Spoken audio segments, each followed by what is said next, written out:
দূর হবে? বলে দিব তিনটা জিনিস, মাত্র তিনটা। কয়টা ভাই? এক, 5 ওয়াক্ত নামাজ। এক কি? নামাজে আপনি অজু করে সিজদা দেন, ইনশাল্লাহ আপনার মনে প্রশান্তি না আসলে আমাকে এসে বলেন যে আসেন। চোখের পানি, মনের আবেগ যা আছে আপনার ভিতরে, কষ্ট, দুঃখ, যন্ত্রণা, সব আল্লাহকে ঢেলে দিবেন ইনশাল্লাহ। নিজের আবেগ ধরে রাখবেন এখানে, আপনি আল্লাহর জন্য ঢেলে দিবেন। মানুষকে আবেগ দেখায় কি না? মানুষ আপনার চোখের পানির মর্ম বুঝবে? মানুষ কি মানুষের চোখের পানির মর্ম বুঝে? আপনার পিতা যদি মারা যায়, আমার কাছে এসে দোয়া চান, কান্নাকাটি করে, আমি দোয়া করতে পারবো, কিন্তু আমি কিন্তু আপনার ফিলিংসটা বুঝতে পারবো না। আপনার অনুভূতি কে বুঝতে পারবেন? আল্লাহ পাক আপনার ঘাড়ের রগের চেয়েও কাছে আছেন। সুবহানাল্লাহ, সুবহানাল্লাহ, আল্লাহ পাক ঘাড়ের রগের চেয়ে কাছে আছে। গতকালকে বাংলাদেশের একজন বরেণ্য আলেমের সাথে একটা কনফারেন্সে ছিলাম।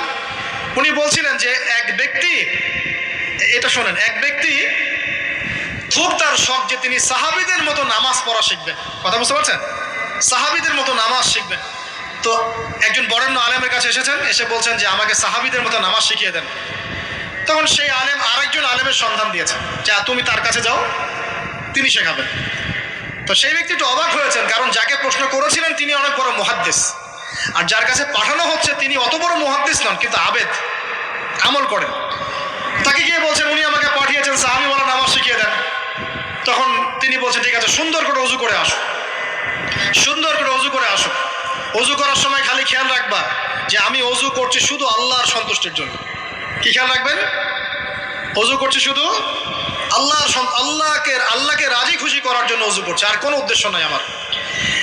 অজু করতে যাচ্ছে, তিনি আবার বলছেন দাঁড়াও, শুধু আল্লাহকে রাজি খুশি করার জন্য অজু করো। আবার শুরু করছেন, আবার বলছেন শোনো, শুধু আল্লাহকে রাজি খুশি করার জন্য অজু করো। এভাবে বলতেই আছেন। নামাজে দাঁড়িয়েছেন, দাঁড়ানোর আগে বলছেন শোনো, শুধু আল্লাহকে রাজি খুশি করার জন্য নামাজ পড়ো। বলতেই আছেন। এক পর্যায়ে সে ব্যক্তি নামাজ শুরু করলো, নামাজের মনোযোগ এদিক ওদিকে যায়, আর তার মাথায় এটা আসে, এই শুধু আল্লাহকে রাজি খুশি করার জন্য আমাকে নামাজ পড়তে হবে, শুধু আল্লাহকে রাজি খুশি করার জন্য নামাজ পড়তে হবে। এই চিন্তা তার মনের মধ্যে ঘুরপাক খাচ্ছে। এভাবে নামাজটা সে শেষ করে চিন্তা করছে যে নামাজ তো পুরোপুরি মনোযোগ দিতে পারলাম না। বারবার মাথার মধ্যে এরকম চিন্তা আসছে, আল্লাহ আমাকে তো মাফ করে দাও, নামাজটা আমার মনে হলো না ঠিক মতো।